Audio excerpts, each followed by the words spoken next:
Tigers seized from a Pahrump property on Wednesday have finally made their way to a refuge in Arkansas. It's called the Turpentine Creek Wildlife Refuge.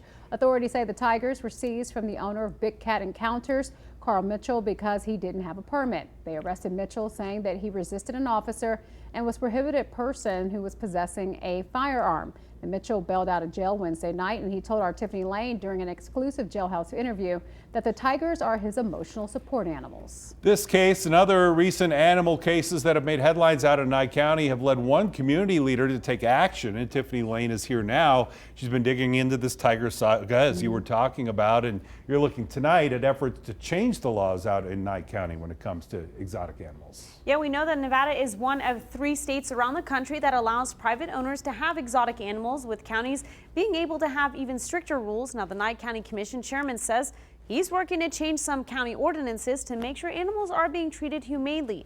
And he tells me Karl Mitchell is one of the reasons. Nye County Chairman Ron Boscovich says Karl Mitchell should never have been allowed to have 7 tigers. I don't know why you would need 5, 6, 8, 10, but the problem is if they're taken care of, then that's one thing, but if they're not, as these were not. The tigers were all seized on Wednesday when the Nye County Sheriff's Office, Code Enforcement, and Animal Services came to investigate. Mr. Mitchell, we have known for several years, has had big cats on his property, and for the last 2 years this has been in violation because he had no permits for those cats. To have exotic animals in the county, you need to apply for a conditional use permit, and that permit will include how many of these special animals you can have. When it comes to cats and dogs, there's a limit of 10 animals. But Boscovich wants to limit the number to 6, saying anything more can impact the conditions for the animals, using the investigation at Mitchell's property Wednesday as an example. It was certainly not conditions amenable to full-size tigers. Yeah, such as there were 2 that were so dehydrated they couldn't even draw blood. Mitchell denying poor conditions for his big cats when speaking with News 3. I give them fresh water.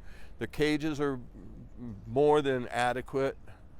Why do you think they said 2 of the tigers looked skinny? They're not experts in tigers. Aside from limiting the number of animals, Boscovich also wants to require microchipping and incentivizing spay and neuter. Here's why. He believes backyard breeders are taking advantage of the number of animals currently allowed. I'm in support of people being able to have what they want as long as they take care of them and they're treated as they should be. So when it comes to breeding, Boscovich also wants to have limits on how long a female animal can breed and how many litters per year. He says he's working with the Nye County District Attorney to get these ordinances changed, and he says it's long overdue. So again, this is a process he's been part of for a few years now, but Karl Mitchell has been on their radar. Karl Mitchell is saying, hey, the allegations against me are wrong, but in the meantime, we know Boscovich is going to try to change some of those animal ordinances. We'll see if this does lead to lasting change. Tiffany, thanks for all your reporting.